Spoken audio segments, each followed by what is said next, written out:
Hi, my name is Brianna, and I'll be one of your postpartum nurses today. And before you get discharged, I just wanted to go over a couple of ways um, to hold your infant safely and to teach you a little bit about shaken baby syndrome and ways to prevent shaken baby syndrome. Shaken baby syndrome is a form of physical abuse. It's where an infant is held by the shoulders, the arms, or the legs, and they're shaken vigorously.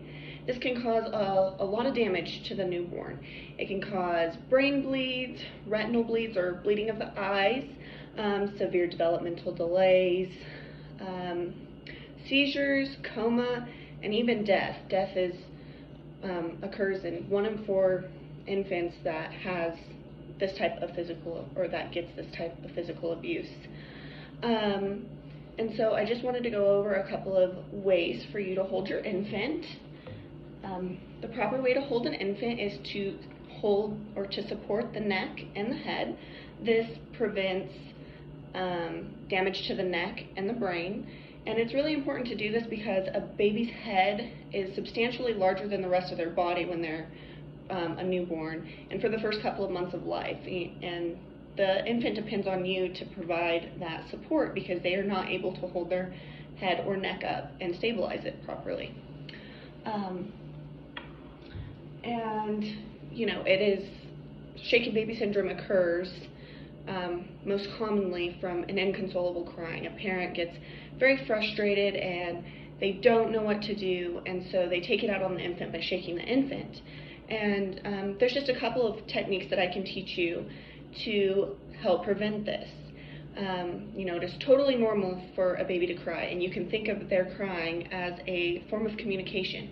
You can think of it as them trying to alert you that they're uncomfortable, they're too hot or cold, they need a diaper change, or they're hungry, and it can even be a sign of illness. So it's always really important to check to see if they have a fever or anything like that, and if they do, to contact your healthcare provider and to get in for a doctor's appointment.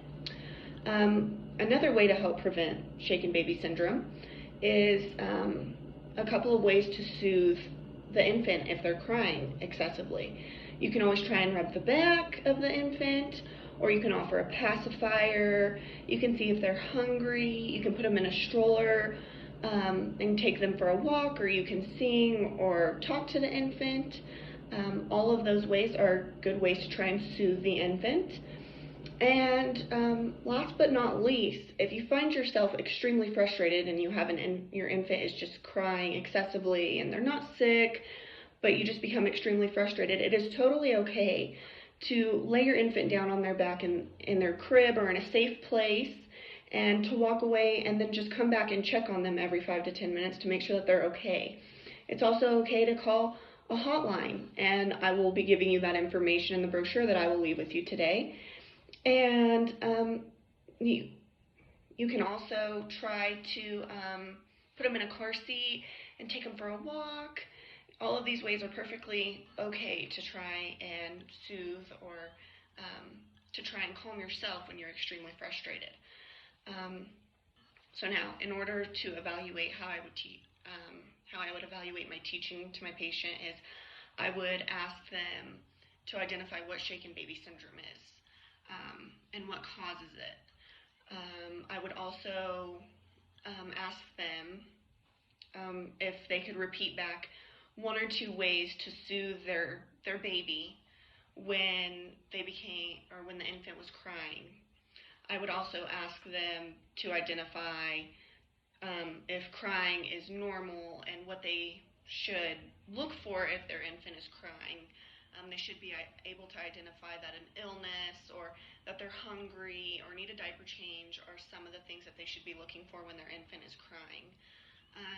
I would also ask them to demonstrate how to properly hold their infant and to double check to make sure that they're supporting the neck and the head.